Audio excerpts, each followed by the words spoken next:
नमस्कार। आप इसके पहले वीडियो में हम देखे थे कि किस प्रश्न पर फोकस करना है और कैसे हम लोग मैट्रिक एग्जाम को आसानी से फाइट कर लेंगे। आज हम लोग देखेंगे, जैसा कि हम आपको बता चुके थे कि जो भी प्रश्न होंगे मैं आपको इसका उत्तर सहित उसका विश्लेषण बताऊंगा। तो आज यह 2 अंक स्तरीय प्रश्न है मेरे पास, जिसको आपको कंफर्म करना है कि सिद्ध करें कि √3 एक अपरिमेय संख्या है। अब हम इसको देखेंगे कि √3 एक अपरिमेय संख्या है, तो हम कैसे उसको हम सिद्ध कर पाए।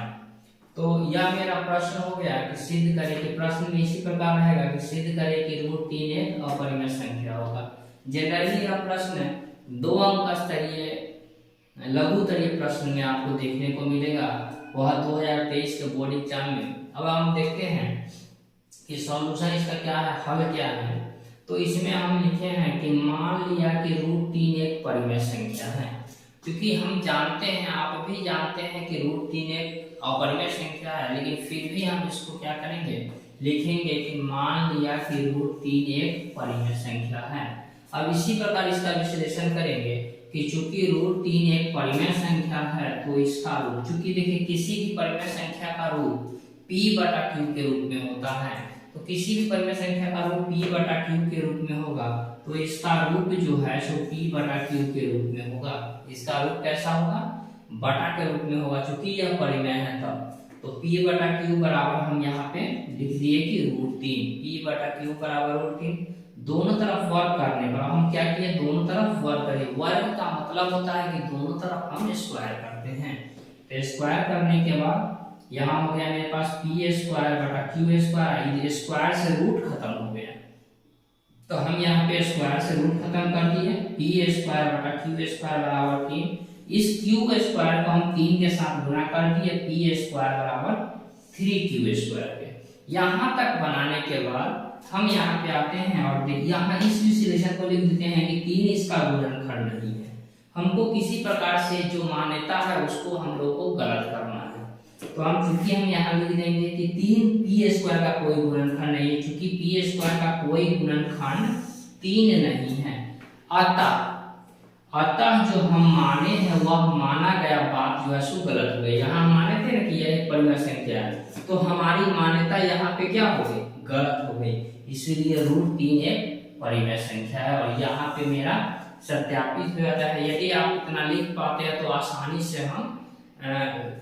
से 2 अंक जो है सो हम परीक्षा में अर्जित करने के लायक हो गए।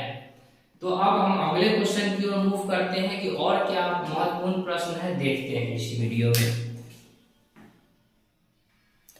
सेकंड प्रश्न में हम लोग देखते हैं कि सिद्ध करें कि 2 + √3 एक अपरिमेय संख्या है। 2 + √3 एक अपरिमेय संख्या है। तो यह मेरा प्रश्न हो गया कि प्रश्न तालिका में यह आपको स्पष्ट रूप से दिखाई देगा कि 2 + √3 एक अपरिमेय संख्या है, जिसको आपको बना के आना है। तो इसके लिए क्या करना होगा, सेम प्रोसेस उसी प्रकार से है कि मान लिया कि यह एक परिमेय संख्या है, जैसा कि हम √3 में माने थे उसी प्रकार इसमें भी मान लिया कि यह एक परिमेय संख्या है। मेरा काम है यहाँ पे कि हम अपनी मान्यता को गलत कर दे।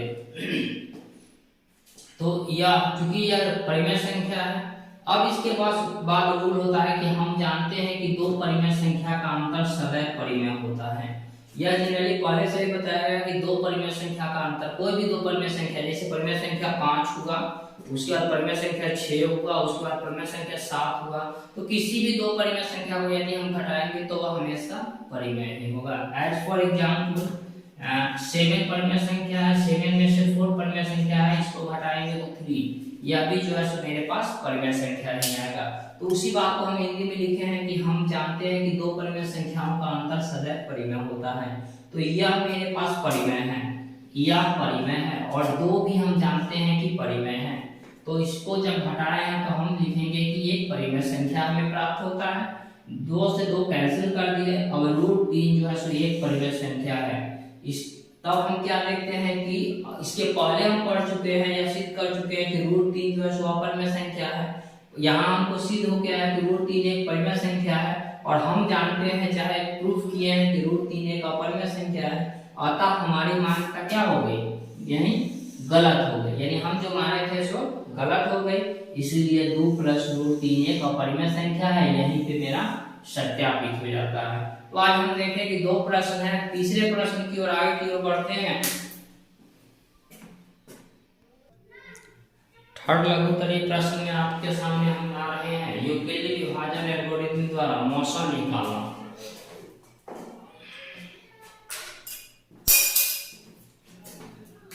आपके सामने प्रश्न रह सकता है यूक्लिड विभाजन एल्गोरिथम द्वारा मौसा ज्ञात करें, जिसमें आप संभवतः 1 नंबर क्वेश्चन भी रह सकता है, 2 नंबर प्रश्न भी रह सकता है, इसलिए हम दोनों प्रश्न को आपके सामने रख रहे हैं। ज्यादा चांस 1 नंबर प्रश्न के लिए है कि 38, 220 और 196। तो ए बराबर जो बड़ी संख्या दोनों में होगी वह ए का मान हो जाएगी। तो 38, 220 स्पष्टता दोनों से बड़ी लग रही है, तो हम ए बराबर लिख देते। बी बराबर सेकेंड नंबर जो छोटी संख्या है या दूसरी संख्या है उसको लिख देते हैं। ए बराबर बी क्यू प्लस आर हो जाता है। यही यूक्लिड साहब कहते हैं कि ए बराबर B Q plus R Euclid विभाजन एल्गोरिथम होगा। अब ए का मान 38, 220 रख दिए यहाँ पे, बी का मान 196। जब हम 196 में 195 से गुना करते हैं तो ऑलरेडी वह 38, 220 आ जाता है। यानी 196 से 38, 220 195 बार कटेगा, यानी यहाँ पे यह 0 आ जाएगा, यानी शेष कुछ नहीं बच रहा है। यानी यहाँ पे जो कैंसिल हो गया, यहीं पे इसका मौसा जो है सो जो फर्स्ट वाला संख्या होता है वही इसका मौसा हो जाता है। तो इसका मौसा 196 हो जाता है। और यहाँ पे आते हैं ए बराबर 225, जो बड़ी संख्या है वही ए का मान होता है। छोटी संख्या या दूसरी संख्या को हम बी लिख देते हैं। ए बराबर बी क्यू प्लस आर, यही यूक्लिड साहब कहते हैं। ए का मान रख दिए, डी 135 एक बार में लगाए हैं और शेष मेरे पास 90 आया है। फिर हम यूक्लिड पे कहा गया कि 135 को फिर यहाँ रख देते हैं, 90 को यहाँ रख देते हैं, 90 से एक बार में लगाया है, शेष मेरे पास 45 आया है। फिर 90 को यहाँ रख दिया है, 45 यहाँ रख दिया है और 45 दूना 90 हो जाता है, यानी शेष मेरे पास कुछ नहीं बच रहा है। यही पे मेरा मौसा जो है सो 45 हो जाता है। तो इसको एक बार देख लीजिए, ज्यादा चांस इस प्रश्न के लिए है। अगर यह प्रश्न ना दे विभाजन में तो हमको यह प्रश्न दिया जा सकता है। ठीक है, तो हम इस प्रकार से इसका मौसा ज्ञात करते हैं। देखते हैं अगले प्रश्न की ओर। चौथा क्वेश्चन मेरा इस प्रकार से है और इसमें चूंकि इसमें से पूछा जाएगा एक ही प्रश्न, लेकिन हम इसी प्रकार के तीन रंग प्रश्न बता चुके हैं। जैसे यदि cos a बराबर sin b, तो सिद्ध करें कि a प्लस b बराबर 90 डिग्री। तो हम cos a बराबर sin b लिख दिए, हल लिखने के बाद cos a बराबर sin b लिख दिए। इस cos को जैसे रहने देते हैं और sin b बराबर होता है cos 90 माइनस b।